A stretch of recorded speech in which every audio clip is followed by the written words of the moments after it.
தேவனுக்கு இப்படியாப்பட்ட ஊழியம் ஏன் தேவை?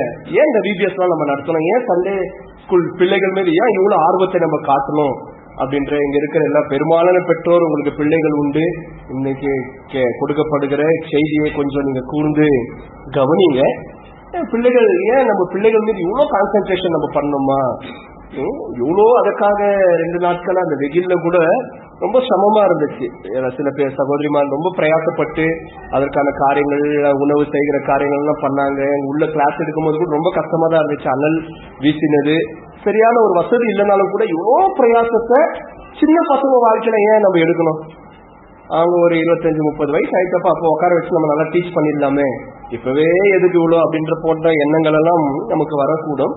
ஸோ அதனால அதை தொடர்ந்துதான் இன்னைக்கு வந்துட்டு ஏன் நம்ம வந்துட்டு இந்த மாதிரி விபிஎஸ் இன்னைக்கு இருக்கிற பிள்ளைகள், தேவன் நமக்கு கொடுத்திருக்கிற பிள்ளைகள், அது மாத்திரமல்ல ஆண்டவரை அறியாத பிள்ளைகள் நமக்கு சுற்று வட்டாரத்துல உண்டு, நம்ம அக்க பக்கத்துல உண்டு, நம்ம சொந்தக்காரர் உண்டு, இங்க இருக்கிற சண்டே கிளாஸ் பசங்க ஃப்ரெண்ட்ஸ் எல்லாம் இருப்பாங்க. ஸோ எல்லாருக்கும் இந்த பிள்ளைகளை பார்க்கும் போது ஒவ்வொரு பிள்ளைகளும், அது உங்க பிள்ளைகளானாலும், நீங்கள் பெற்றெடுத்த பிள்ளைகளானாலும் சரி, அல்லது உங்களுடைய சொந்தக்காரர் இருக்கிற பிள்ளைகளானாலும் சரி, ரட்சிக்கப்படாத இருக்கிற பிள்ளை, எந்த பிள்ளைய பார்த்தாலும் ஆண்டுடைய பிள்ளைகளா இருக்கிற நமக்கு ஒரு தரிசனம் இருக்கணும். புரியுது இல்லைங்களா? எந்த சிறு பிள்ளைய நீங்க பார்த்தாலும் அவனை பத்தி என்ன நினைக்கணும்ன்றதுதான் இன்னைக்கு உடைய தேவ செய்தி. ஓகேங்களா? சோ பிள்ளைகளை குறித்து நமக்கு ஒரு தரிசனம் இருப்பது எப்பவுமே ரொம்ப நல்லது. சில்ட்ரன் மினிஸ்ட்ரின்னு ஒண்ணு இருக்கு இல்லையா, அது ரொம்ப கூர்மையானது, அது ரொம்ப பயனுள்ளது. சரிங்களா? சோ அதனால பிள்ளைகள் என்று சொல்லும் போது சில்ட்ரன் அப்படின்னா அந்த பசங்க எல்லாம் சும்மா கையில உட்கார வைப்பான், சும்மா திரு இப்படின்னு சண்டை போட்டுன்னு இருக்கு அப்படின்னு நம்ம அதட்டுவோம் இல்லைங்களா? ரொம்ப அது மேல என்ன சொல்றது, ரொம்ப கவனம் கொடுக்க மாட்டோம். சைலண்டா உட்காருங்க, எல்லாம் சைலண்டா உட்காருங்க அப்படின்னு சொல்லுவோம். ஒரு சாக்லேட் கொடுத்தா என்ன பண்ணுறது, நீ சாப்பிட்டு சும்மா உட்காரு அப்படின்னு நம்ம சொல்லுவோம். அவங்க ஏதாச்சும் பேச வந்தாங்கன்னா, உனக்கு சின்ன பொண்ணு வாய் மூடு, உனக்கு என்ன தெரியும், பிரிவு மாதிரி என்ன பண்ற நீ வாய தரக்குன்னு அவங்க வாயை என்ன பண்ணுவோம், நம்ம மூட ஆரம்பிப்போம். புரியுது இல்லைங்களா? இதெல்லாம் நம்ம பெற்றோரா இருக்கு, நம்ம எல்லாரும் செய்கிறதான காரியம். ஆனால் அதெல்லாம் ஓகே தான். ஆனா பிள்ளைகள் என்று நம்ம யோசிக்கும் போது அவர்களை குறித்து உங்களுடைய பார்க்கிற பார்வை ஒண்ணு இருக்கணும். வேதத்தின்படி பிள்ளைகள் என்று நினைக்கும் போது அவர்களை குறித்ததான ஒரு தரிசனம் நமக்கு இருப்பது ரொம்ப நல்லது. சரிங்களா? அப்படி இருப்போமே. ஆனால் நம்முடைய குடும்பத்தை கூட நம்ம கட்டுவோம். சபையில வருகிற பிள்ளைகளை குறித்ததா பிள்ளைகளை அப்படி பற்றி பார்க்கும் போது அந்த பிள்ளைகளை நம்ம கட்டி எழுப்புவோம். விபிஎஸ்க்காக புது பிள்ளைகள் வந்திருக்கிறாங்க இல்லைங்களா, அவங்களையும் பார்க்கும்போது அவங்களுக்காக நான் ஏதாச்சும் செய்யணுமே அப்படின்ற பாரமும் எண்ணமும் உங்களுக்குள்ள வரும். எப்போ வரும்னு கேட்டீங்கன்னா, அந்த பிள்ளைகளை குறித்து வேதம் என்ன சொல்லுகிறது என்று அறியும் போது மாத்திரம். ஓகேங்களா? சோ அதனால நீங்க எல்லாரும் பிள்ளைகளை குறித்து நீங்க எப்படி இருக்கிறீங்கன்றது உங்களுக்கு ஒரு ஜெனரல் நாலேஜ் டெக்ஸ்ட் ஒன்று வைக்கலாம் அப்படின்னு நான் முடிவு பண்ணிக்கிறேன். பிள்ளைகளை குறித்து நீங்க எந்த அளவுக்கு நீங்க ரொம்ப சபையோடு இருக்கிற எவ்வளவு ஷார்ப்பா இருக்கிறீங்கன்றத சொல்லிட்டு உங்களுக்கு எல்லாருக்கும் ஒரு ஜெனரல் நாலேஜ் டெக்ஸ்ட். ஓகேங்களா? இதுல நீங்க கரெக்டா சொல்லிட்டீங்கன்னா அப்புறமா விபிஎஸ் டீம் வந்து உங்களுக்கு அவங்க பரிசு கொடுப்பாங்க, நான் கொடுக்க மாட்டேன். சரிங்களா? இப்ப என்ன பண்ண போறோம்னா, ஒவ்வொரு படமா உங்களுக்கு இங்க புகைப்படம் போடப்படும். ஓகேங்களா? சரி சார், நீ தான் சொல்லிடாதுப்பா, என் பிபிடி பார்த்துருக்கேன்னு தெரியுது. யாரு இரு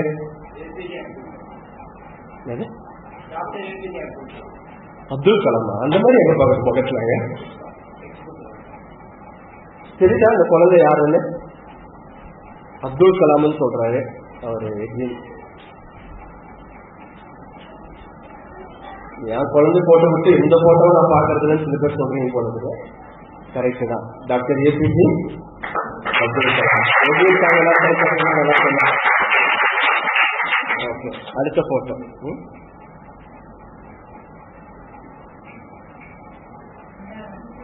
யாரு?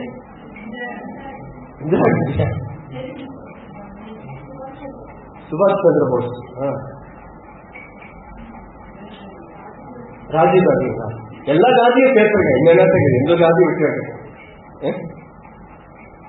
சரியா? அங்க அக்கா சொல்றாங்க இந்திரா காந்தி அப்படின்னு சொல்லிட்டு. இந்திரா காந்தி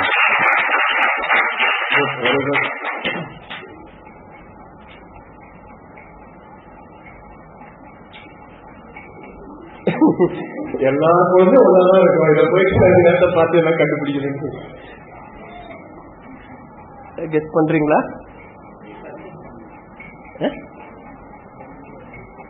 சச்சின் டெண்டுல்கரா? அது இருக்கு தெரியலுக்கார என்ன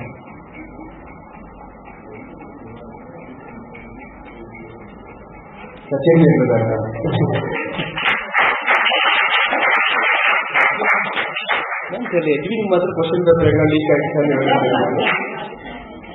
ஓகே, கூடுமானவர்களுக்கு இதை நீங்க கண்டுபிடிக்க கூடாது. ஜபத்தோட நெக்ஸ்ட் ஸ்லைடுக்கு போறேன்.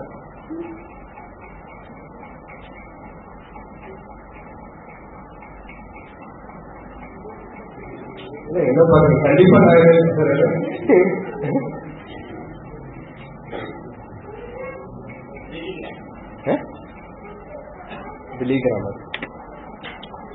ஓகேங்களா.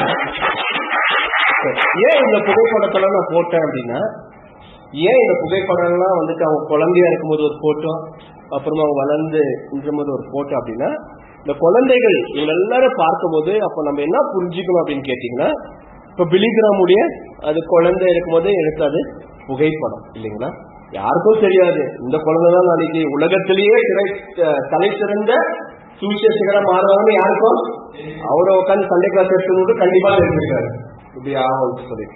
என்ன பிள்ளைகளை குறித்து நம்ம யோசிக்கும் போது என்ன சொல்லணும்னா, இன்றைய பிள்ளைகளே நாளைய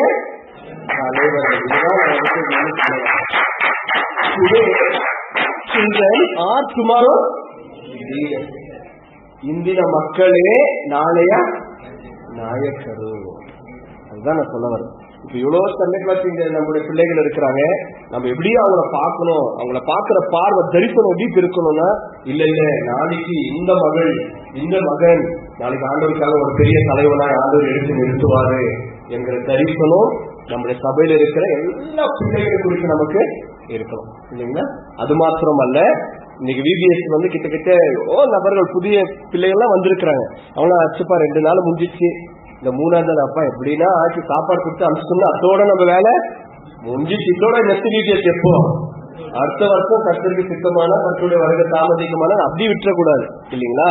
இல்ல இல்ல ஆண்டவரே வந்துக்கிற எல்லா பிள்ளைகளும் ஆண்டவர் இன்னைக்கு அவங்க பிள்ளைகளா இருந்தா நாளைக்கு அவர்கள் தலைவர்களா அவங்க மாறி தேசத்தை அவங்க என்ன பண்ணணும், கலக்கணும் ஆண்டவரே அப்படிங்கிற அந்த பிள்ளைகள். அப்ப பிள்ளைகள் என்று சொல்லும் போது நாம் எல்லாரும் அறிந்து கொள்ள வேண்டியது என்னவென்றால், இன்றைய பிள்ளைகள் நாளைய தலைவர்கள் அப்படின்னு இருக்கு. சோ இன்னைக்கு இருக்கிற எல்லா பிள்ளைகளும் தலைவர்களாக நாளைக்கு நிக்கணும் அப்படின்னு சொன்னோம்னா, உங்க பிள்ளைகள் இன்னைக்கு உங்க பிள்ளைகளை குறித்து நீங்க எப்படின்னா யோசிங்க. அவங்க இன்னைக்கு நடக்கிற விதம், அவங்க பேசுற விதம், அவங்க பண்ற சேஷ்டை, இதெல்லாம் பார்க்கும்போது இவன் ஒன்னும் தேடுற மாதிரி எனக்கு தெரியமாட்டான்னு நீங்க நினைச்சாலும் கூட, ஆனால் ஒன்று நாம் அறிந்து கொள்ள வேண்டும், இன்றைய பிள்ளைகள் தான் நாளைக்கு என்னவா மாறுவாங்கன்றது 3 காரியங்கள் உண்டு. அதுல நாளைய தலைவர்களா அவங்க மாறுவாங்களா இல்ல வேற மாதிரி மாறிடுவாங்களான்றதுல 3 things 3 காரியங்கள் அந்த பிள்ளைகளுடைய வாழ்க்கையில நடந்து கொண்டிருக்குது. ஆக்சுவலி நடந்து கொண்டிருக்கிறது நடக்கணும் இல்லைங்களா. அதை தான் இன்னைக்கு நம்ம பார்க்க போகிறோம். ஏன் பிள்ளைகள் நமக்கு தேவன் கொடுத்திருக்கிற பிள்ளைகள் நாளைய தலைவர்கள் அவங்க உருவாக்கப்படணும் என்கிற ஜபம் நமக்கு இருக்கணும். நம்முடைய சபையில் இருக்கிற எல்லா சண்டே கிளாஸ் சில்ட்ரனும் நாளைய தலைவர்களாக அவர்கள் மாற வேண்டும் என்ற தரிசனம் நமக்கு இருக்கணும். அது மாத்திரமல்ல, இந்த வீடியோஸ்ல கலந்து கொண்ட எல்லா பிள்ளைகளுக்காக நம்ம ஜெபிக்கணும். தொடர்ந்து தேவன் அவங்களை ரட்சிக்கணும். ரட்சிப்பது மாத்திரமல்ல, நாளை தினத்தில் அவர்கள் தலை சிறந்த தலைவர்களாக தேசத்துக்கு ஆசீர்வாதமாக தேவன் அவனை என்ன பண்ணணும், நிறுத்தணும் என்கிறதான தரிசனம் நமக்கு இருக்கணும். எல்லா பெற்றோர்களும் நீங்க புரிஞ்சுக்கணும். மேபி தெரியாது நம்முடைய பிள்ளைகள் நாளைக்கு என்ன அவனை பிலிகிராம் ஆகிறதுக்கான வாய்ப்பு கண்டிப்பா இருக்கா இல்லையா? கண்டிப்பா இருக்கு, கண்டிப்பா இருக்கு, கண்டிப்பா இருக்கு.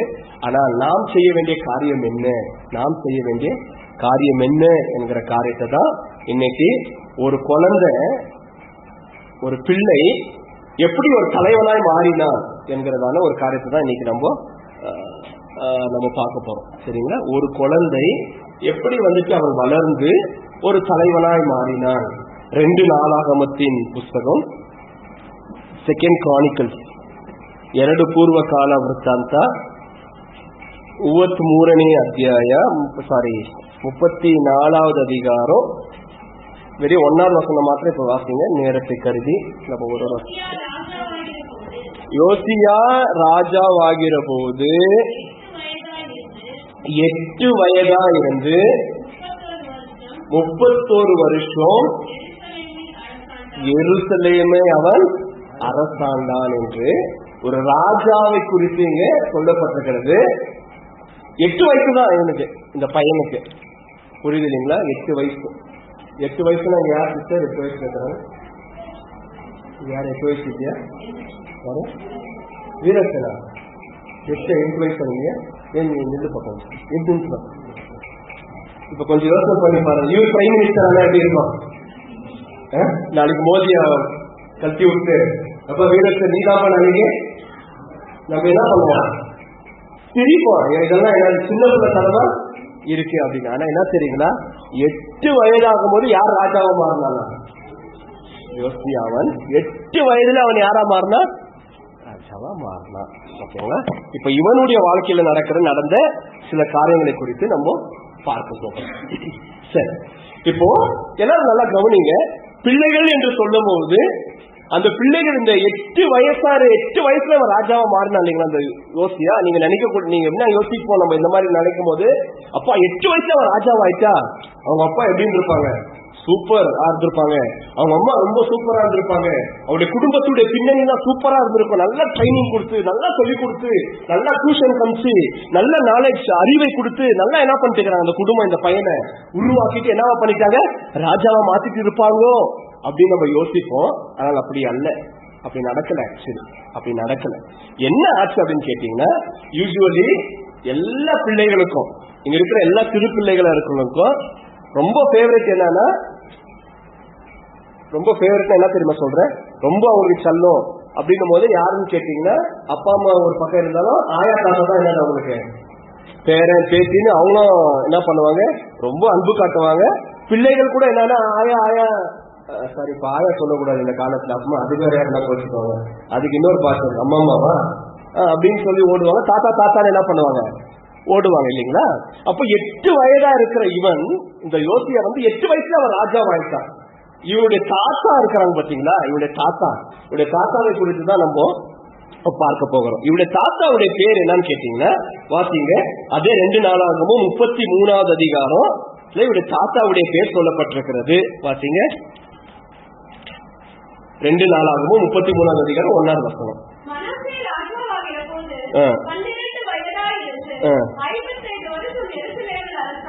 இவன் ராஜ பரம்பரையை சேர்ந்தவன் யோசியா. புரியுதுங்களா? அவன் தாத்தா பேர் என்னன்னு கேட்டீங்கன்னா, அவன் தாத்தா பேர் என்னது? மனாசே தான் அவன் தாத்தா பேர். ஓசியாவுடைய தாத்தா பேர். ஓகேங்களா? அப்போ நீங்க இந்த ஓசியா என்ன நீங்க யோசிக்கலாம் அப்படின்னா, ஓகே இந்த தாத்தா ரொம்ப இவனை நல்லா உருவாக்கிட்டு இருப்பாரு. இந்த தாத்தா கர்த்தருக்குள்ள இருந்தாரா, கர்த்தருக்குள்ள இல்லையா, நல்ல பைபிள் டீச்சரா? இந்த தாத்தாவை குறித்து வேதம் என்ன சொல்லப்பட்டிருக்குன்னா, ஓசியாவுடைய தாத்தாவை குறித்து 6வது வசனம் வாசிங்க. அந்த தாத்தாவை குறித்து என்ன சொல்லப்பட்டிருக்கிறது? ஓசியாவுடைய தாத்தாவை குறித்து,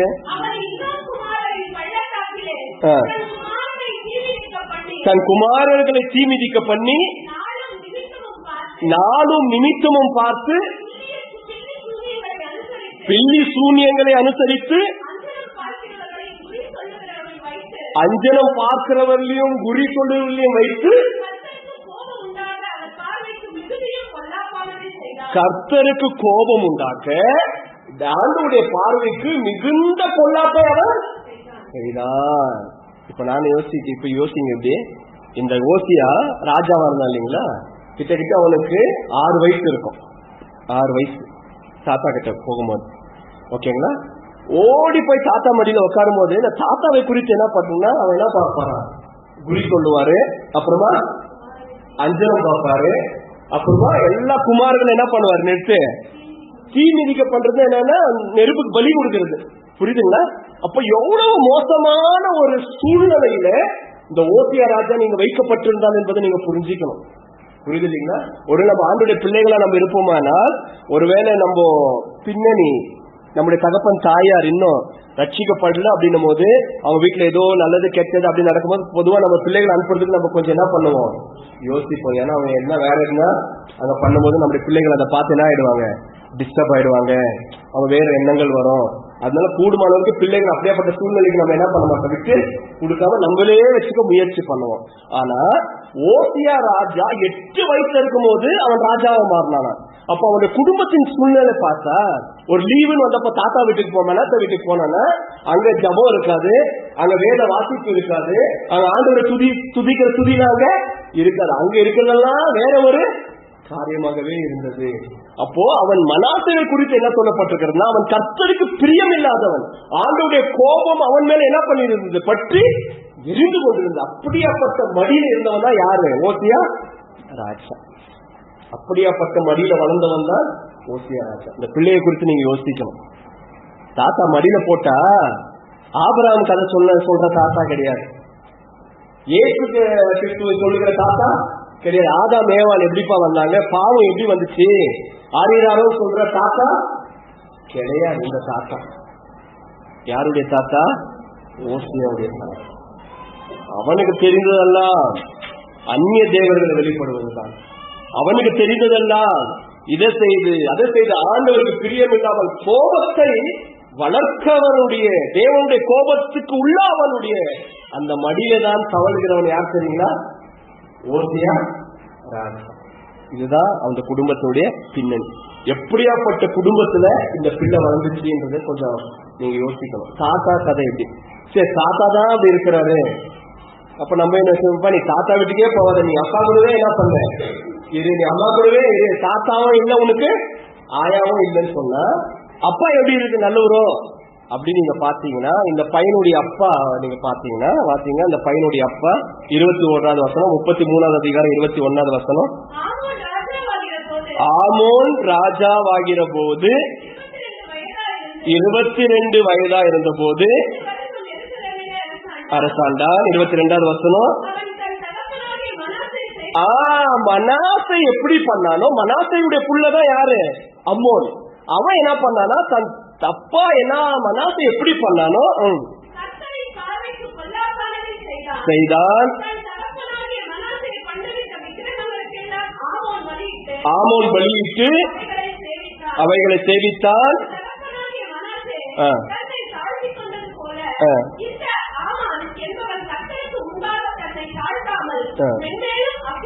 மென்மேலும் என்ன பண்ணானா, அக்கிரமம் செய்தான். அப்ப இந்த பிள்ளை 8 வயசு இந்த குழந்தை இருந்துச்சு பாத்தீங்களா, அது வளர்ந்த சூழ்நிலையை கொஞ்சம் பாருங்க. தாத்தா விட என்ன இல்ல சரியில்லை, அங்கேயும் போக முடியாது. சரி அப்பா கூட இருப்பா, ஏன்னா பிள்ளைங்களுக்கு அப்பா தானே இல்ல, அப்பா தோல் மேல உட்காந்துப்பானா அந்த அப்பாவை எந்த அப்பா, நல்ல அப்பாலாம் கிடையாது, பொல்லாத தகப்பன், கர்த்தரை தேடாதவன், கர்த்தருக்கு அருவருப்பான காரியங்களை செய்கிறவனாய் காணப்பட்டான். இது அப்பாவுடைய நிலைமை. இந்த பையனுக்கு தாத்தாவுடைய பேக்ரவுண்டும் சரியில்லை, தீமை பாவம் நிறைந்த சூழ்நிலை. சரி அப்பாவாச்சும் நல்லா இருக்கிறாருன்னு பார்த்தா அப்பாவுடைய நிலைமையும் வேற மாதிரி இருக்கு. ஓகேங்களா, நெக்ஸ்ட் யாரு தான் இன்னும் மீதி இருக்கிறாங்க, அம்மா ஒண்டிதான் மீதி இருக்கிறாங்க. அம்மா எப்படி இருக்கிறாங்க, 2 ராஜாக்கள் 22வது அதிகாரம் 1வது வசனம் வாசிங்க. 2 ராஜாக்கள் 22வது அதிகாரம் ஓசியாவுடைய அம்மாவை குறித்து அங்க சொல்லப்பட்டிருக்கிறது. 22வது அதிகாரம் 1வது வசனம். ஓசியா ராஜாவாகிற போது அவனுக்கு 8 வயதா இருந்தது, அரசாண்டான்.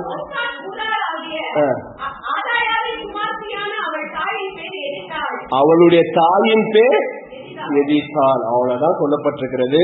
அவள் கர்த்தரை தேடினாளா தெரியல, தன் கணவனோடு கூட ஒத்து போனாலா தெரியல, இல்ல கணவனை எதிர்த்து கர்த்தருக்காக நின்றாலா அதுவும் என்ன பண்ணல தெரியல. எதுவுமே என்ன பண்ணப்படல, அவருடைய தாயாரை குறித்து சொல்லப்படல. பைபிள் இஸ் வெரி சைலண்ட், வேதம் அதுல மௌனமா இருக்கு. இப்போ என்னுடைய பாயிண்ட் என்னன்னு கேட்டீங்கன்னா, கொஞ்சம் நல்லா யோசனை பண்ணி பாருங்க. இந்த பிள்ளை எப்படி இருக்கு, ஹலோ ஹலோ ஏஞ்சல் எல்லாரும் எங்க பாருங்க, எல்லாருங்க. சில டைம் இந்த பிள்ளைங்கள்லாம் நம்ம பார்க்கும் போது ஏன் இந்த பிள்ளை துருத்துருங்கிறான், ஏன் இப்படி பழகிறான், ஓகே அவன் வீட்டு சூழ்நிலை சரியில்லை, அவங்க அப்பா அப்படி பண்றதுனாலதான் பையன் என்ன பண்றான், அவங்க அப்பாவை என்ன பண்றான், காப்பி அடிக்கிறான். ஏன் இந்த பொண்ணு துருத்துருன்னு வாயாடினே இருக்குது, ஏன்னா அம்மா அப்படி இருக்கு அதனாலதான் பொண்ணும் அப்படி இருக்கு அப்படின்னு நம்ம ரொம்ப டைம் என்ன பண்ணுவோம்னா அவங்க பேரண்ட்ஸ் வச்சு கம்பேர் பண்ணுவோம் பிள்ளைகளோட வாழ்க்கையில. கரெக்டுங்களா? பொதுவா அவங்க பேரண்ட்ஸ் சரியில்லப்பா, அவங்க வீட்டுல சரியில்லப்பா, அவங்க அப்பா அம்மா ஒழுங்கா என்ன பண்ணல வளர்க்கல, பிள்ளை என்ன பண்ணல சரியா வளரல அப்படின்னு நீங்க பார்க்கும்போது ஓசியாவுடைய தாத்தாவும் சரியில்லை, ஓசியாவுடைய அப்பாவும் சரியில்லை. பொதுவா அந்த பிள்ளையும் எப்படியேதான் இருந்திருக்கணும், சரியில்லாத பிள்ளையாக தான் இருந்திருக்கணும். கரெக்டா? இதுதான் பாயிண்டிங். அப்போ இங்க என்ன நம்ம புரிஞ்சுக்கணும் அப்படின்னு கேட்டீங்கன்னா, ஒரு 8 வயது சிறுவனுடைய அந்த குடும்ப பின்னணியை நீங்க பார்க்கும் போது அவன் எப்படியாப்பட்ட குடும்பத்தில் வைக்கப்பட்டிருந்தான்? தீமையான குடும்பத்தில் வைக்கப்பட்டிருந்தான். The family was ungodly. His grandfather was ungodly. His father was ungodly. யாரும் தேவனை தேடுகிறவர் இல்லை, எல்லாமே தேவனுக்கு விரோதமா நிற்கிறவர்கள் தான். இவன் எப்படியாப்பட்ட தேசத்துல வாழ்ந்தான் தெரியுங்களா? எப்படியாப்பட்ட யூதா தேசத்தை குறித்து வேத வசனம் என்ன சொல்லிக்கணும்? 9வது வசனம் வாசிங்க. 2 நாளாகமம் 33வது அதிகாரம் 9வது வசனம்.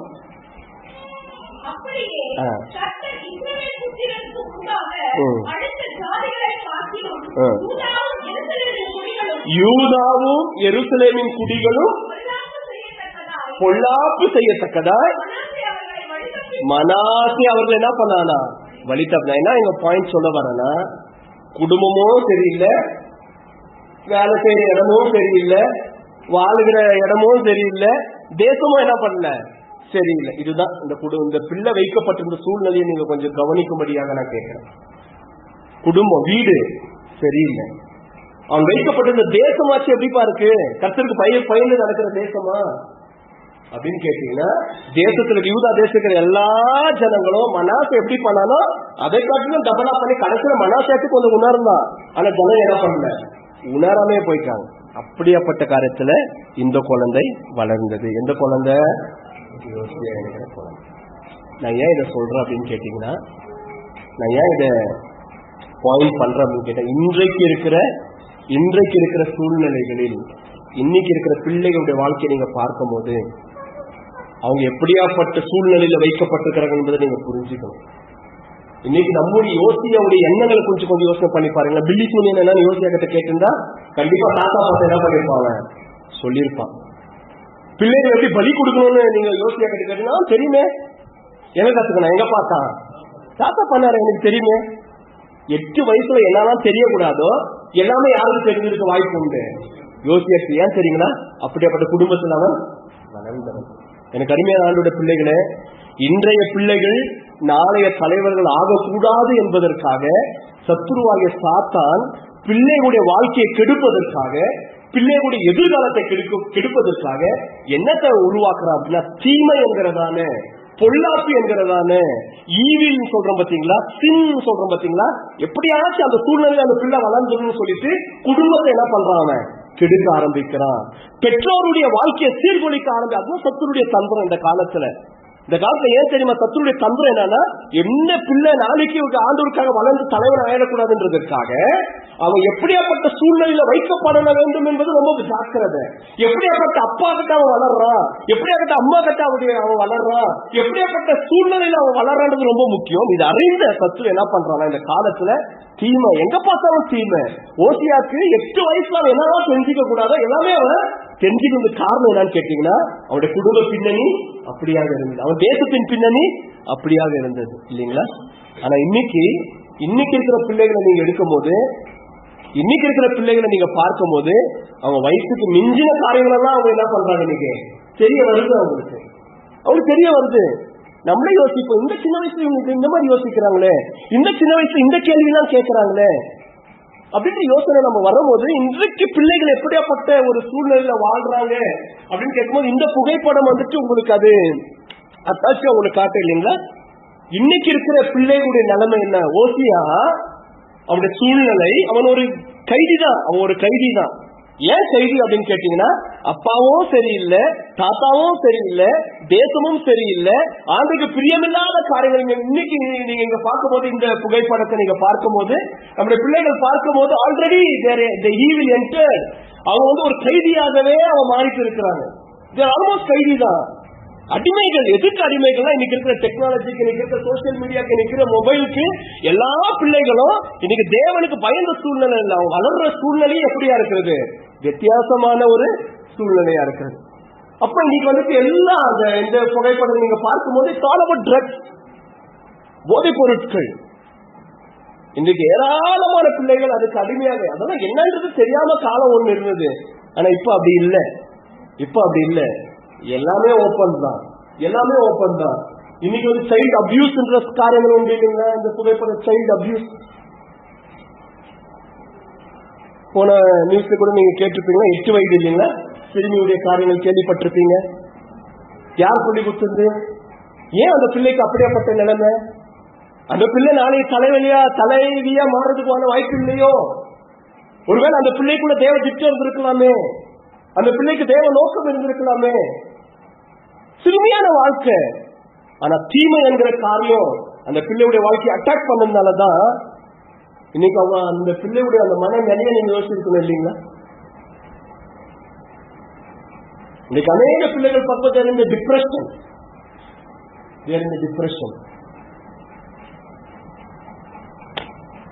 ஏன் இப்படியாப்பட்ட காரியங்கள் நடந்து கொண்டிருக்கிறது அப்படின்றத கொஞ்சம் நீங்க பெற்றோரா இருக்கிற நீங்க யோசிக்கணும். அநேக பிள்ளைகள் இன்னைக்கு போனோகிராபிக் அடிக்ட். ஏன் இப்ப ஆபாச திரைப்படங்களுக்கு, புகைப்படங்களுக்கு எங்கிருந்து வந்துச்சு? இதெல்லாம் இந்த சரக்குலாம் எங்கிருந்து வந்துச்சு? ஏன்னா பிசாசுக்கு தெரியும் இன்றைய பிள்ளைகள் நாளைய தலைவர்கள் தெரியுதுனாலதான் அந்த தலைவனா அவன் மாறிடக்கூடாது என்பதற்காக தீமையை குடும்பத்துல, தீமையை ஸ்கூல்ல, தீமையை காலேஜ்ல, தீமையை தேசத்துல எங்கேயும் பரவ விட்டு அந்த தீமையினால யார் பாதிக்கப்படணும்? பிள்ளைகள் பாதிக்கப்படணும். ஏன்னா நாளைய தலைவர்களாக அவர்கள் மாறக்கூடாது என்பதற்காக இன்றைக்கு நடந்து கொண்டிருக்கிறதை பெற்றோர்களாக இருக்கிற நீங்கள் அறிந்து கொள்ளணும், சபையா இருக்கிற நம்ம அறிந்து கொள்ளணும். இன்னைக்கு இருக்கிற ஒவ்வொரு பிள்ளைகளை நம்ம பார்க்கும் போது, இவனா சும்மா சிகரெட் குடிக்கிறான், இவனா அதை பண்றான், இதை பண்றான், அந்த பாவத்தை பார்த்து அவங்கள நம்ம ஒதுக்கி தள்ளுறமே ஒழிய அதுக்கு பின்னாடி ஒரு தீமையான ஒரு உலகத்துல அவன் என்ன பண்ணிட்டு இருக்கிறான்? மாட்டிக்கொண்டிருக்கிறான். பிசாசுடைய அந்த வலையில் அவர்கள் சிக்கி கொண்டிருக்கிறாங்கிறதால அந்த அறிவு முதலாவதாக நமக்கு இருக்கணும். ஃபர்ஸ்ட் அதை நம்ம அட்ரஸ் பண்ணணும், அப்புறமா தான் ரெண்டாவது பிள்ளைய நம்ம பார்க்கணும்.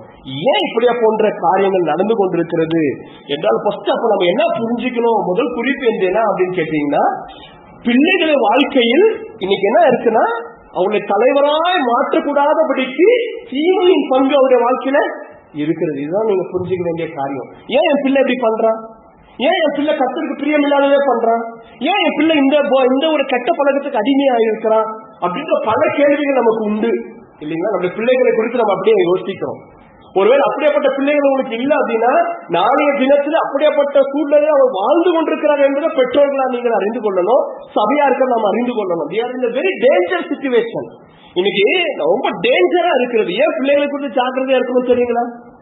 ஏன் பிள்ளைகளை குறித்து ரொம்ப அக்கறையா இருக்கணும்? நம்ம ஏன் அவங்க கண்காணிச்சுல இருக்கணும்? அவங்க வைக்கப்பட்டிருக்கிற சூழ்நிலை பரிசுத்தமான சூழ்நிலை இல்லை. எங்க பார்த்தாலும் என்னதான் இருக்கு? தீமை இருக்கிறது, தீமை. அதுதான் வேத வசனம் சொல்லி இருக்கிறது. 1 யோவான் 5வது அதிகாரம் 19வது வசனம் வாசிங்க. 1 யோவான் 5வது அதிகாரம் 19வது வசனம். இந்த உலகம் எப்படியாப்பட்ட உலகம் என்று சொல்லப்பட்டிருக்கிறது?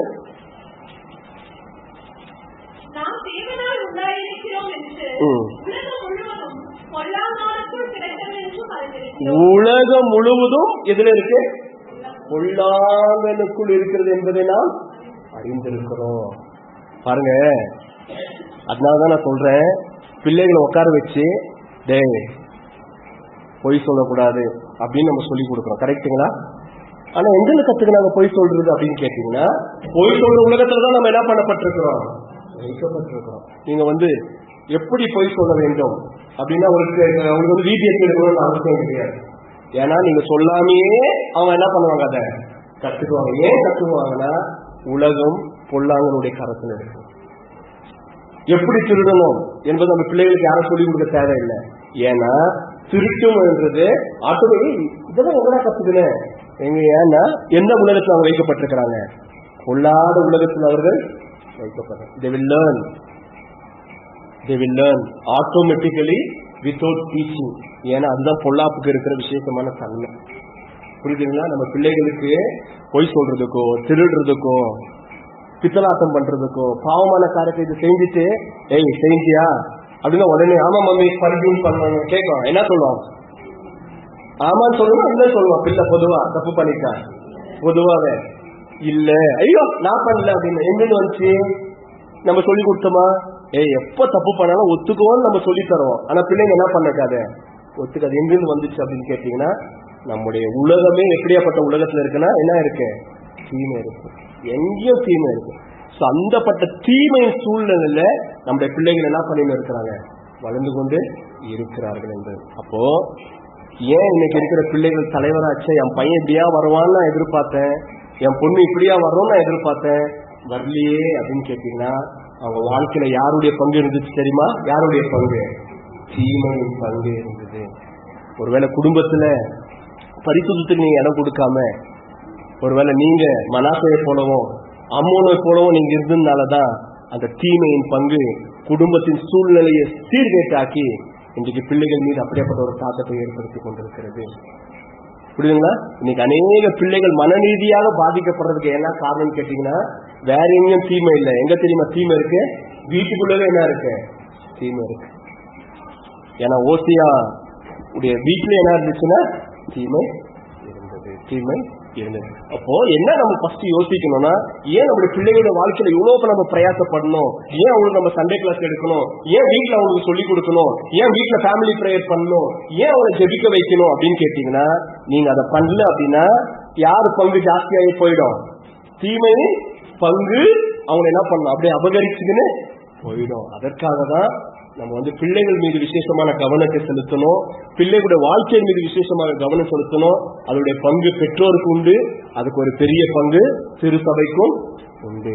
இன்னைக்கு சபையா இருக்கு, நம்ம எல்லாரும் ஏன் நம்ம VBS பண்ணணும் அப்படின்னு கேட்டீங்கன்னா, அந்த பிள்ளைகளை கூப்பிட்டு பார்ப்பா ஆவியின் கனி இதுப்பா, பார்ப்பா ஷமே ஜமே தீர்க்க சாந்தி சமாதான தயே எல்லாம் போட்டு ஒட்டிட்டு இதெல்லாம் ஏன் பண்றோம்னா, இதெல்லாம் தீமையான உலகத்துல பார்த்தவங்களால என்ன பண்ணாது முடியாது. ஏன்னா இதுதான் என்ன பண்ணணும், நம்ம பிள்ளைகளுக்கு சொல்லி கொடுக்க. இது சொல்லி கொடுக்கல அப்படின்னா தீமை தான் அவங்க என்ன பண்ணணும், ஜெயிச்சுன்னு போயிடும்.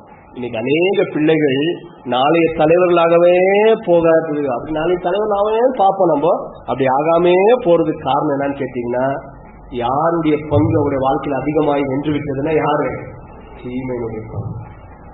ஆண்டவர் ஆசாசியா படைச்ச உலகம் ஜல பிரளயத்தினால அப்படியே அழிஞ்சு போனதுக்கு காரணம் என்ன தெரியுங்களா? தேசத்துல என்ன பெருகிச்சு?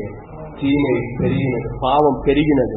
ஆண்டவர் அதை பார்த்து என்ன பண்ணிட்டாருன்னா, அந்த தீமையின் பங்கு எல்லாருடைய லைஃபை ஸ்பாயில் பண்ணிச்சு. அதனால இங்க இருக்கிற பெற்றோருக்கு நான் தாழ்மையை என்ன சொல்றேன் தெரியுங்களா? மனாசையை போல நீங்க இருக்காதீங்க. நீங்க ஒருவேளை சொல்லலாம், நான் பில்லி சூன்யம் பள்ளிங்கெல்லாம் பலி கொடுக்க மாட்டேன், அந்த மாதிரிலாம் நான் சொல்ல வரல, அந்த மாதிரிலாம் நான் சொல்ல வரல.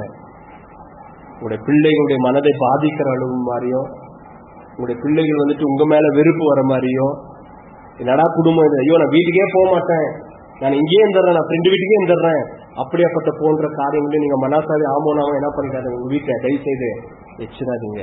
வச்சிங்க அப்படின்னா நாளைய தலைவர்களாக உங்களுடைய பிள்ளைகள் மாற்றப்பட மாட்டார்கள். அவர்கள் தீமையில அவங்க என்ன பண்ணிடும்னா ஜெயிச்சிடும். ஆனா இன்னைக்கு இருக்கிற தேசத்தின் நிலைமை உங்களுக்கு எல்லாருக்கும் தெரியும், நான் சொல்லணுன்ற அவசியம் இல்லை. இன்னைக்கு நம்ம தேசம் எதிர்த்து நேராக ஓடிக்கொண்டிருக்கிறது என்று சொல்லி, யூதா தேசம் யெகோவா தேவனை ஆராதிக்க வேண்டிய தேசம். ஆனா என்ன பண்ணிட்டாங்கன்னா, விக்கிரக தோப்புகளை வைத்து என்ன பண்ண, அவனுக்கு நினைக்கிற மாதிரி என்ன பண்ணிட்டான், தேசத்தை சீர்கழிக்கப்பட்டா. இன்னைக்கு நம்ம வாழ்ந்து கொண்டிருக்கிற தேசம் எதை நோக்கி போயின்னு இருக்கு, எதை ப்ரொபகேண்டா பண்றாங்க, எதுக்கு எதான் நீ செய்யணும் எதெல்லாம் செய்யக்கூடாது என்பது தேசத்துல எப்படி போயின்னு இருக்குது என்பது நான் இங்க சொல்ல தேவையில்லை. நான் என்ன சொல்ல வர்றது உங்களுக்கு எல்லாருக்கும் புரியும். வைக்கப்பட்டிருக்கிற தேசத்தின் சூழ்நிலையும் இயேசுவிற்காகவோ சுவிசேஷத்திற்காகவோ தேவ ராஜ்யத்திற்காக சாதகமான காரியங்கள் எதுவுமே இல்லை, எதுவுமே கிடையாது. எல்லாமே வேற ரூட் எடுக்கும் போது நம்முடைய பிள்ளைகள் ஒருவேளை அந்த கொள்கையினால தாக்கப்படுவதற்கான வாய்ப்பு உண்டு. நாளைக்கு நம்முடைய பிள்ளைகளே என்ன ஆயிடுவாங்க, நாஸ்திகராய் மாறுவதற்கு வாய்ப்பு உண்டு. ஆப்பிள் மொபைல் உடைய ஓனர் உங்களுக்கு தெரியுங்களா? ஸ்டீவ் ஆப்பிள் மொபைல் வச்சு இருக்கிறீங்களா? ஸ்டீவ் ஜாப் ஆளுடைய பிள்ளை. ஒரு நாள் சண்டே கிளாஸுக்கு போனா, சண்டே கிளாஸ் டீச்சர் அம்மா இருந்தாங்களா, இவர் ஒரு கேள்வி கேட்டுக்கிறாரு சண்டே கிளாஸ் டீச்சர் கிட்ட. அந்த அம்மாவுக்கு பாவம் என்ன பண்ணதுன்னு பதில் சொல்ல தெரியல. வீட்டுக்கு வந்துட்டு பேரண்ட்ஸ் கிட்ட, நான் இதுக்கு மேல எங்க போக மாட்டேன், சண்டே கிளாஸ்க்கு போக மாட்டேன், அந்த டீச்சருக்கு ஒண்ணுமே தெரிய மாட்டேங்குது, நான் என்ன கேட்டாலும் கேள்வி கேட்ட சொல்லி தர மாட்டேங்குதுன்னு சொல்லிட்டு வெளியே வந்தவர் தான் யார் தெரியுங்களா? Steve job. கடைசியில் என்ன தெரியுமா மாறினா, நாஸ்திகராகவே மாறிட்டாரு. கிறிஸ்துவ குடும்பத்துல பிறந்தவர் தான், புரியுதுங்களா? அவருடைய தாய் தகப்பனார் ஆவிக்குரியவர்கள் தான். ஆனா உலகத்தின் தீமை பிடிச்சதுனால ஸ்டீவ் ஜாப்ஸ் என்னவா மாறிட்டாருன்னா நாஸ்திகராகவே மாறி கடைசியில் இயேசுக்காக நிக்கல, வேற மாதிரி போயிடுச்சு. அவருடைய வாழ்க்கை வேற மாதிரி போயிடுச்சு. அதனால தீமையுடைய பங்கு ரொம்ப அதிகமா இருக்கு, ரொம்ப அதிகமா இருக்கிறது நாட்கள் நம்ம வைக்கப்பட்டிருக்கிறோம். குடும்பமும் அப்படி நடந்துன்னு இருக்கு, தேசமும் அப்படி போயின்னு இருக்கிறதுனால நம்ம பிள்ளைகளுக்கு மிகப்பெரிய ஆபத்து இருக்கிறது. அதனால நான் என்ன சொல்ல வரேன்னா, இந்த தீமையின் பங்குக்கு நம்முடைய பிள்ளைகள் இரையாகாதபடிக்கு, நம்முடைய குடும்பத்தில் இருக்கிற பிள்ளைகள் இரையாகாதபடிக்கு கூடுமானவர்களுக்கு நம்ம சொந்தம் பந்தம் அக்கம் பக்கம் இங்க இருக்கிற எல்லா பிள்ளைகளுடைய உத்தரவாதம் நம்ம மேல இருக்கிறது. தீமையின் பங்கு அவங்க வாழ்க்கையில என்ன பண்ணிடக்கூடாது, அதிகரித்து அவருடைய வாழ்க்கையை அபகரிக்காதபடிக்கு நம்ம எல்லாரும் ஜாக்கிரதையா நாம் இருக்க வேண்டும். புரியுதுங்களா? அந்த தடவை பிள்ளைகளை பார்க்கும் போது அவங்க பின்னாடி ஒரு தீமை இருக்கு, தீமையான உலகத்துல அவங்க போராடி கொண்டிருக்கிறாங்கன்ற எண்ணங்கள் நமக்கு இருக்கணும். ஓகேங்களா? சரி, இப்படியா தீமையோட என்ன போராடி கொண்டிருக்கிறாங்கப்பா, சரி விட்டுலாம், அப்படியே ஆண்டவர் பார்த்து அப்படியே கை கட்டிக்கின்னு சரி சும்மா நான் பண்ண உலகம் தான்ப்பா, அவன் தீமையில போயிட்டாங்க அப்படியே ஆண்டவர் கை கட்டின்னு இல்லை. ஏன் கை கட்டின்னு இல்லைன்னா, அதுக்குதான் நீங்க வாசிங்க 2 நாளாகமும் 34வது அதிகாரம். இப்ப மறுபடியும் 1-2 வாசிங்க.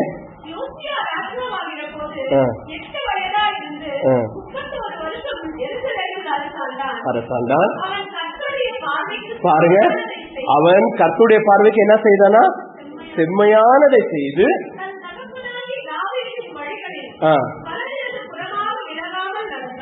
தன்னோட தகப்பனாகிய தாவீதின் வழிகளிலே அவன் என்ன பண்ண, லெப்டோ சாயாம ரைட்டோ சாயாம என்ன பண்ணானா. இங்க ரொம்ப நீங்க கேட்க வேண்டிய கேள்வி என்ன தெரியுமா, இவன் இப்படி இருந்திருக்கூடாது, அவன் தாத்தா மாதிரிதான் என்ன பண்ணிருக்கணும், இவன் இருந்திருக்கணுமே, இல்ல அவங்க அப்பா மாதிரிதான் இருக்கணுமே. அதுதான் அவங்க அப்பா பேர் வரல, இங்க அவங்க அப்பா பேர் போடல.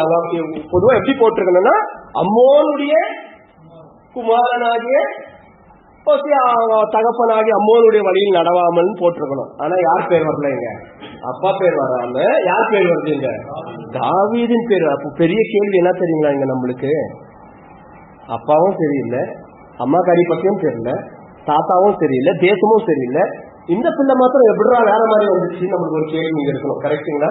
இவன் மாத்திரம் கர்த்தருக்கு எப்படி பயந்தான், இவன் மாத்திரம் எப்படி கர்த்தருக்கு வலதுபுறமோ இடதுபுறமோ சாயாம இவன் மாத்திரம் எப்படி நடந்தான் என்கிற ஒரு கேள்வி நமக்கு ஆட்டோமேட்டிக்கா என்ன பண்ண வேண்டியதாக வர வேண்டியதா இருக்கு. அந்த கேள்விக்கு நான் கடைசியா பதில் சொல்றேன்.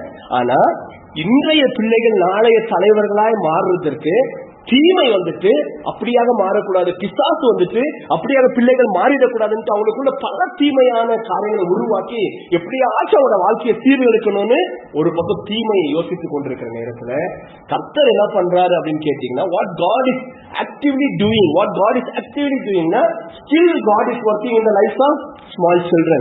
இன்றைக்கும் பிள்ளையோட வாழ்க்கையில தேவன் என்ன பண்ணிட்டு இருக்கிறாருன்னா, கிரியை அவர் செய்து கொண்டிருக்கிறார் என்பதை நீங்கள் புரிந்து கொள்ளணும். தீமை ஒரு பக்கம் கிரியை செய்து கொண்டிருக்கிறது, இன்னொரு பக்கம் என்னன்னா தேவனும் என்ன பண்ணிட்டு இருக்கிறாரு, கிரியை செய்து கொண்டிருக்கிறார் என்பதுதான் நமக்கு உற்சாகத்தை வர வைக்கிறதான காரியம். ஐயோ என் பிள்ளை தீமையிலே இருக்கே அவ்வளவுதானே, இல்ல இல்ல இல்ல, தேவன் அங்க என்ன பண்ணிட்டு இருக்கிறார், கிரியை செய்து கொண்டிருக்கிறார். God is still working in the lives of young children. சிறு பிள்ளைகள் வாழ்க்கையில தேவன் எப்படி இவன் வாழ்க்கையில, ஓசியாவுடைய வாழ்க்கையில எப்படி அவனுக்கு வாழ்க்கையில கிரியை செய்து கொண்டிருந்தார் என்று சொன்னா, இப்ப வாசிங்க 34 2 நாளாகமும் 34வது அதிகாரம் 3வது வசனம் வாசிங்க.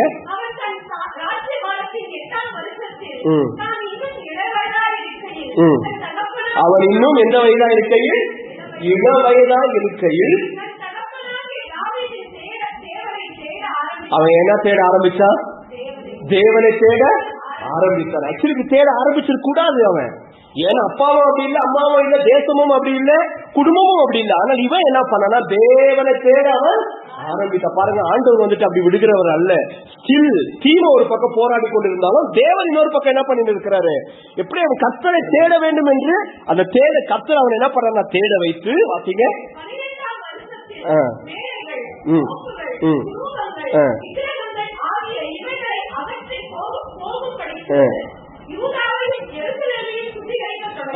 யூதாவையும் எருசலேமையும் என்ன பண்ண, சுத்திகரிக்க தொடங்கினான். அப்ப என்ன ஆச்சு அப்படின்னா, எப்படி தீமையை கொண்டு சத்ருவாக சாத்தான் இந்த உலகத்துல விக்கிரகங்களையும் தோப்புகளையும் பிள்ளைகளை பலி செலுத்துகளையும் தேசத்தை தீட்டாக்குறது எப்படி பிசாசு கிரியை செய்கிறானோ, இன்னொரு பக்கம் யார் கிரியை செய்துன்னா தேவன் என்ன பண்ணிட்டு இருக்கிறாரு, கிரியை செய்து அதே பிள்ளைகள் மீது தாகத்தை அந்த வாஞ்சியை கொடுத்து அவர்கள் என்ன பண்ண, கர்த்தரை தேடணும். தேடுகிறது மாத்திரமல்ல, எல்லாம் அங்க என்ன சொல்லப்பட்டிருக்கிறதுனா, அவன் தேசத்தை என்ன பண்ணானா சுத்திகரித்தான். 4வது வசனத்தை பார்க்கும் போது அவன் பாகால்களின் பலிபீடங்களை இடித்தான் என்று சொல்லப்பட்டிருக்கிறது. சிலைகளை வெட்டினான், இடித்தான், தவிர்த்தான், சுத்திகரித்தான் அப்படின்றது 4, 5, 6, 7வது வசனத்துல நீங்க எல்லாரும் என்ன பண்ணுவீங்கன்னா, நீங்க அந்த வசனத்தை உங்களால பார்க்க நேரிடும். அப்ப இங்க என்ன நடக்குது அப்படின்னா, பிள்ளையோட வாழ்க்கையில எப்படி ஒரு தீமையின் பங்கு இருக்கிறதோ, அதே பிள்ளையோட வாழ்க்கையில யாருடைய பங்கும் இருக்குன்னா, யாருடைய பங்கும் இருக்கிறது, தேவனுடைய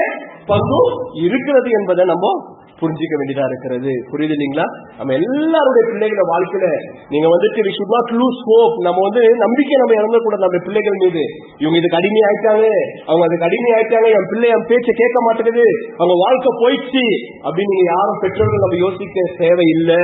மேபி நம்ம அப்படி பயம் படுத்தலாம். ஆனா ஒன்று நாம் அறிந்து கொள்ள வேண்டும், எப்படியாப்பட்ட தீமையான சூழ்நிலையில யோசியா வளர்ந்தாலும் அதே யோசியாவை கொண்டு தேசத்தை சுத்திகரிக்க தேவனால் முடியும் என்பதற்கு ஒரு நல்ல சாட்சி இதுதான். புரியுது இல்லைங்களா உங்களுக்கு?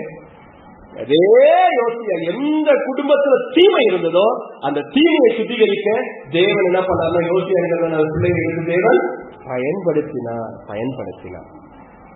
நாமே பாலா போச்சு நம்ம நினைக்க தேவையில்லை.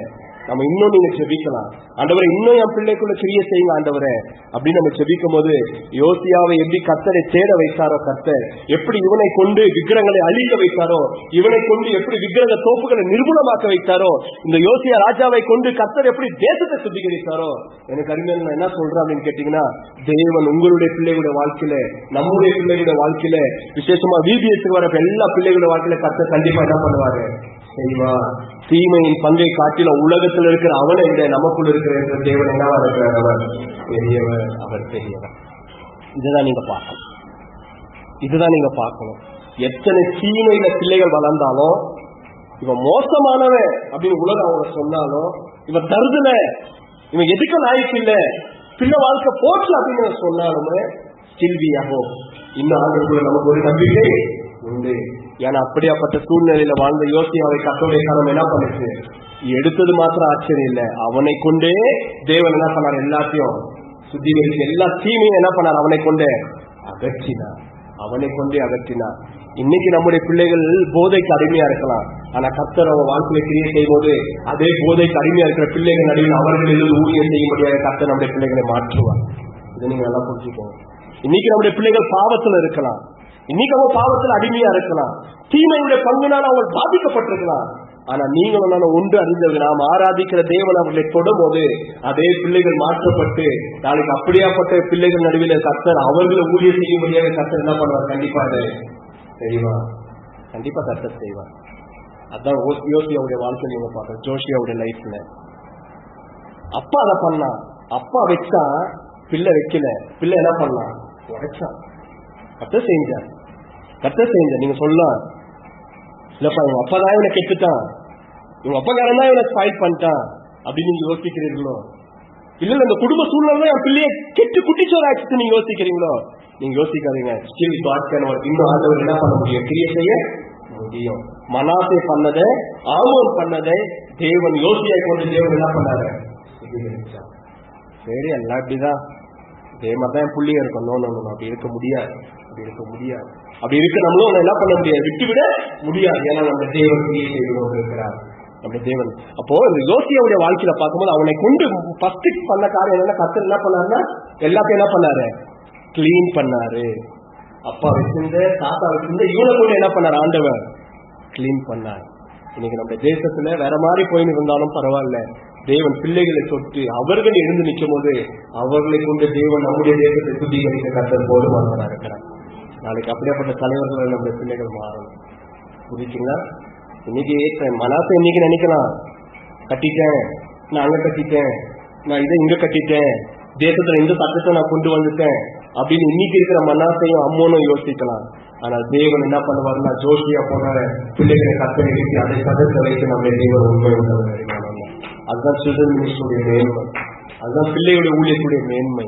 அது நம்முடைய தேசத்துல நடக்கணும். அது வெறும் யூதா தேசத்தில் மாத்திரமல்ல, நம்முடைய பாரத தேசத்துல அது என்ன பண்ணணும்? அதை நடக்கணும். புரியுதுங்களா? ரெண்டாவது இவனை கொண்டு என்ன பண்ணாரு கர்த்தர் அப்படின்னு கேட்டீங்கன்னா, அதே 34வது அதிகாரம் 19வது வசனம் வாசிங்க. நியாயப்பிரமாணத்தின் ராஜா கேட்டபோது அவன் தன் வஸ்திரங்களை கிழித்துக் கொண்டு இஸ்கியாவும் சாப்பானின் குமாரனாகிய அக்கியாவும் மீகாவின் குமாரனாகிய அப்தோனுக்கும் சம்பிரதியாகிய சாப்பானுக்கும் ராஜாவின் ஊழியக்காரராகிய அக்ராவிக்கும் கட்டளையிட்டு சொன்னது, கண்டெடுக்கப்பட்ட இந்த புத்தகத்தினுடைய வார்த்தைகளை நிமித்தம் நீங்கள் போய் எனக்காகவும் இஸ்ரவேலிலும் யூதாவிலும் மீதியானவர்களுக்காகவும் கர்த்தரிடத்தில் நீங்க என்ன பண்ணீங்க? விசாரிங்க. பாருங்க, இவனை கொண்டு கர்த்தர் சுத்திகரித்தது மாத்திரமல்ல, இந்த பிள்ளையுடைய ஒரு விசேஷமான தன்மை என்ன தெரியுங்களா? ஆண்டுடைய வார்த்தைக்கு வாழ்க்கையில என்ன இருந்துச்சு? ரொம்ப முக்கியத்துவம் இருந்துச்சு. இதுதான் ரொம்ப விசேஷமானது இந்த பிள்ளையுடைய வாழ்க்கையில. யோசியாவுடைய லைஃப்ல அப்பாக்கு அப்படி இருந்தில்ல, தாத்தாக்கு அந்த வாசனை கூட இல்லை. புரியுதுங்களா? வேதம் என்ன சொன்னதோ, வசனம் என்ன சொன்னதோ அது டோட்டல் ஆப்போசிட் பண்ணது யாரு? மனாசேவும் அம்மோனும். அவங்களுக்கும் கர்த்தருடைய வசனத்துக்கும் ஒரு சம்பந்தமும் இல்லை. ஆனா இந்த பிள்ளையுடைய வாழ்க்கை நீங்க பார்க்கும்போது கர்த்தருடைய வார்த்தையை கேட்க உடனே தன்னுடைய வசனத்தை என்ன பண்ணாங்க? கிழித்து கொண்டான். கிழித்து கொண்டது மாத்திரமல்ல, என்னை குறித்து ஜனங்களை குறித்து நீங்க போய் என்ன பண்ணுங்க? தேவனிடத்துல விசாரிங்கள் என்று சொல்லி கர்த்தருடைய வார்த்தையே தேவன் இவனுக்குள்ள என்ன பண்ணாரு? போட்டு என்ன பண்ணாரு? கிரியேட் செய்தார். இன்னைக்கு எதுக்கு உங்களுக்கு இருக்க சொல்றோம் அப்படின்னா, பிள்ளைகள் இந்த மனப்பாட வசனங்கள் சொல்லும் போது, பிள்ளைகளை நம்ம அந்த மனப்பாட வசனத்தை பண்ணி வைக்கும் போது நீங்க நினைக்கிறீங்களா என்னால வசனம் அப்படின்னு நீங்க சொல்லாதீங்க. அந்த வார்த்தை அவங்களுக்குள்ள கிரியேட் செய்யும் போது நாளை தினத்துல அவர்கள் வளர்ந்து, இந்த ராஜா பண்ண காரியம் என்ன தெரியுமா? அவனுக்காக மாத்திரம் விசாரிக்க சொல்ல, அவனுக்காகவும் யாருக்காகவும்? ஜனங்களுக்காகவும் நீங்க என்ன பண்ணுங்க? கர்த்தர் இடத்துல. அப்ப என்ன இந்த ராஜா யோசனை? நான் மாத்திரம் ஆண்டுடைய வார்த்தையை பின்பற்றுறதல்ல, எனக்கு தேசத்தில் இருக்கிற எல்லா ஜனங்களும் யாருடைய வார்த்தையை பின்பற்றணும்? தேவனுடைய வார்த்தையை பின்பற்றணும் என்று ஜனங்களை தேவனுக்கு நேரம் திருப்பக்கூடிய பாத்திரமா இந்த யோசனை மாறணும். புரிஞ்சுங்களா? நம்ம சொல்லிக் கொடுக்குற இன்னைக்கு இருக்கிற எல்லா விபிஎஸ் டீச்சர் நான் சொல்றேன், நீங்க எடுக்கிற பிரயாசங்கள், நீங்க சொல்லிக் கொடுக்குற வசனங்கள் அது வீண் அல்ல. நாளைக்கு அந்த பிள்ளைகள் யோசியா போல வளர்த்த போது தேசத்தை கத்தல் என்பதுதான் நீங்க புரிஞ்சுக்க வேண்டிய காரியம். புரியுதுங்களா? அதற்காக நீங்க பிரயாசப்படணும், அதற்காக நம்ம பிரயாசப்படணும், அதற்காக கர்த்தருடைய வார்த்தையை விதைக்கணும். இந்த ராஜாவை கொண்டு கர்த்தர் என்ன பண்ணாருன்னா, தேசத்துல இருக்கிற மனாசையை கொண்டு தேசத்துக்கு எல்லா ஜனங்களும் சீடு அழிஞ்சு போனாங்க. ஆனா யோசி என்ன பண்ணா? கர்த்தருடைய வார்த்தையை எழும்புதுனால அவன் என்ன பண்ணான? தேசத்தை யார் பக்கமா திருப்பினா? தேவன் பக்கமா திருப்பினான்றது பின்வர வசனங்கள்ல சொல்லப்பட்டிருக்கிறது. ஓசியா தேவனுடைய பங்கு அவனுடைய வாழ்க்கையில் இருந்ததுனால அவனுடைய லைஃபுடைய கடைசி ஸ்டேட்மெண்ட், மிஷன் ஸ்டேட்மெண்ட்னு ஒண்ணு இருக்கும் எல்லாரும் லைஃப்ல. இவங்களுடைய மிஷன் ஸ்டேட்மெண்ட் என்ன தெரியுமா? அந்த ஓசியாவுடைய மிஷன் ஸ்டேட்மெண்ட், அவனோட வாழ்க்கை கடைசியில இதான்பா இவன் அப்படின்றதுக்கு தீமையின் பங்கு அவன் வாழ்க்கையில ஜெயிக்கல. ஒரு மனிதனுடைய வாழ்க்கையில, ஒரு பிள்ளையுடைய வாழ்க்கையில தேவனுடைய பங்கு இருக்கும் அப்படின்னா அவன் வாழ்க்கை எப்படி தெரியுமா முடியும்? அவன் லைஃப்ல எப்படி தெரியுமா ஒரு மிஷன் ஸ்டேட்மெண்ட் இருக்கும்? வாசிங்க 2 ராஜாக்கள் 23வது அதிகாரம் 25வது வசனம். 2 ராஜாக்கள் 23வது அதிகாரம் 25வது வசனம்.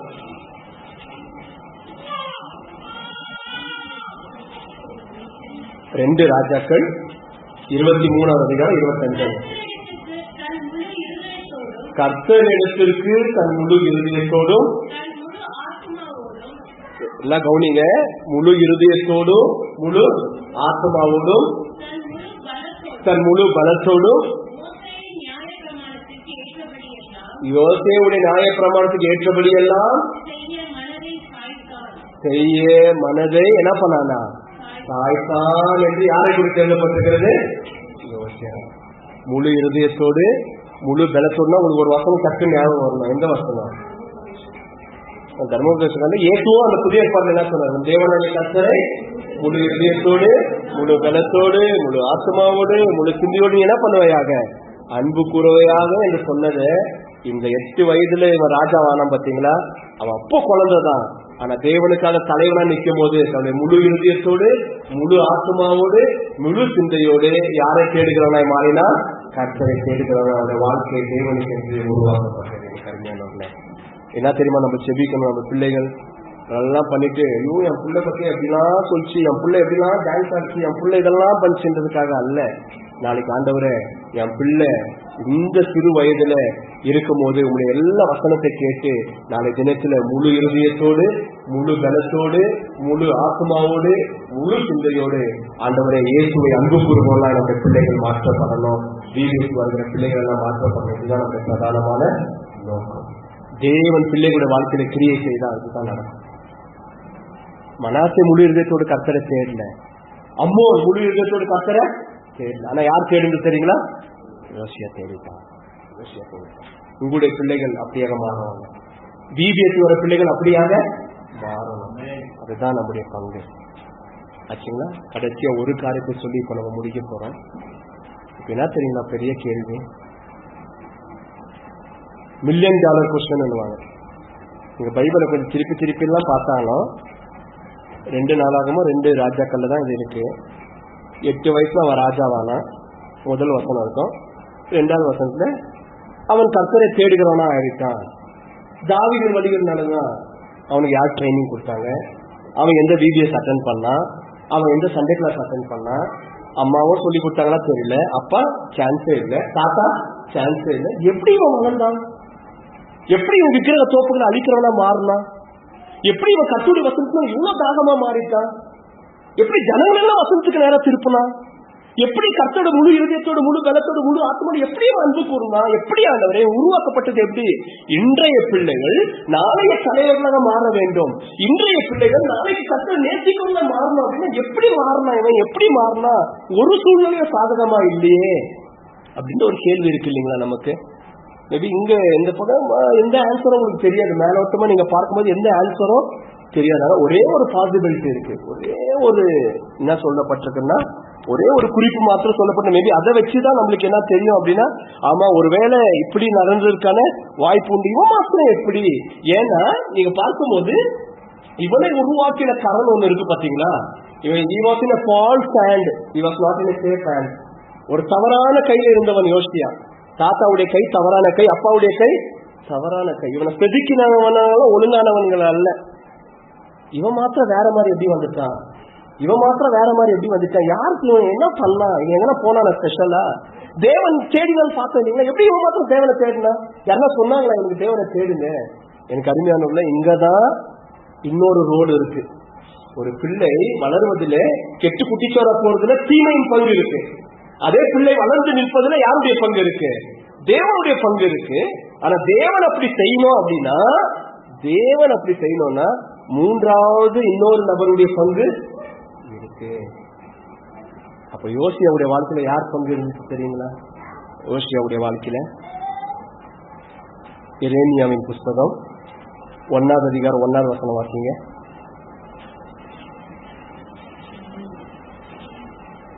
எரேமியா 1வது அதிகாரம் 1வது வசனம்.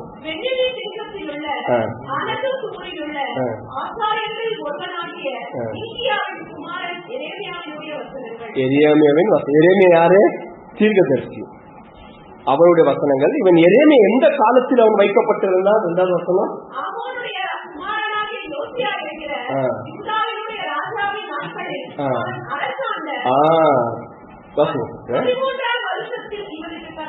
வார்த்தை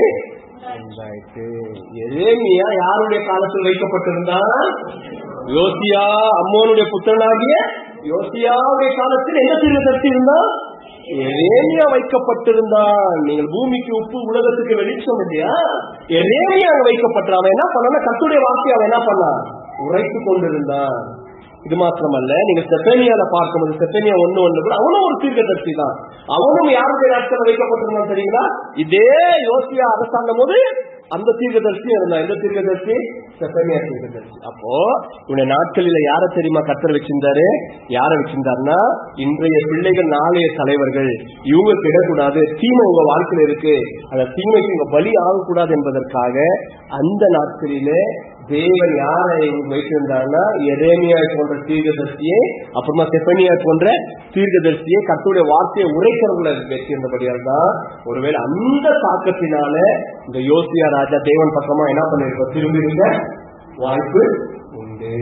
நான் ஏன் அப்படி சொல்றேன் அப்படின்னு கேட்டீங்கன்னா, இவன் கர்த்தர் மேல ரொம்ப வாஞ்சியா இருந்தவன் யாரு? யோசியா. எரேமியா எப்படிப்பட்டவன் தெரியுங்களா? அந்த ஒரே வார்த்தை எரேமியா எப்படி இருந்தான்றதான் ஒரு இன்சி உங்களுக்கு கொடுக்குது. இந்த யோசியா வாசனை அப்படி வாஞ்சியா இருந்தா இல்லைங்களா? அவன் எரேமியா நாட்கள் வைக்கப்பட்டிருந்தோம். எரேமியா எப்படி இருந்தான் தெரியுங்களா? 15-16 வாசிங்க. எரேமியா 15-16.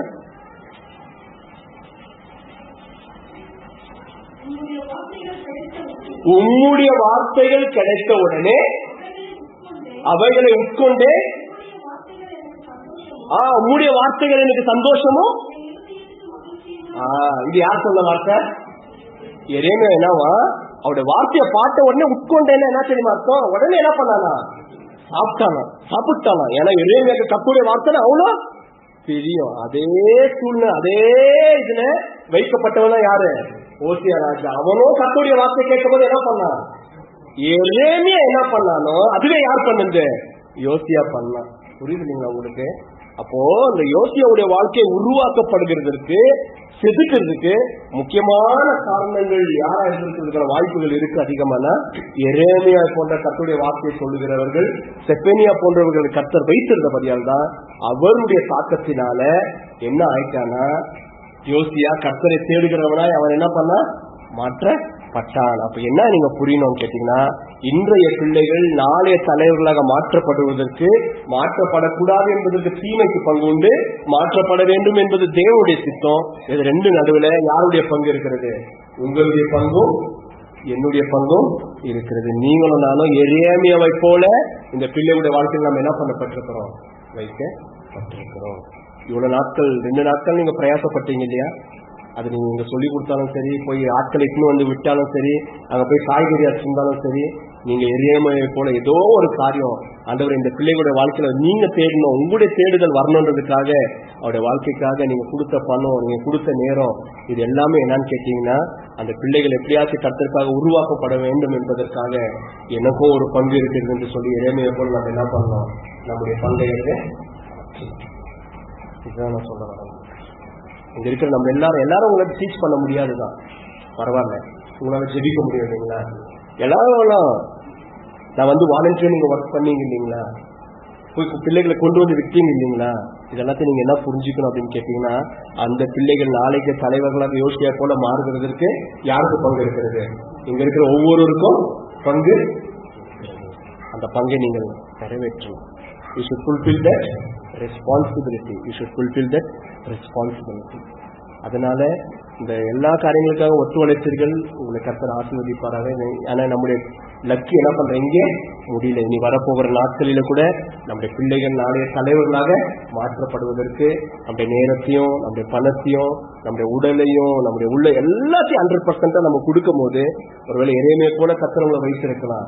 நீங்க அவங்க வாழ்க்கையில இருந்து நம்ம எடுக்கிற ஒவ்வொரு பிரயாசங்களும் என்ன ஆகும்னு கேட்டீங்கன்னா, கண்டிப்பா அந்த பிள்ளைகள் மீது என்ன பண்ணுவாங்க? தாக்கத்தை ஏற்படுத்தி அவர்கள் நாளைய தலைவர்களாக மாற்றுவார்.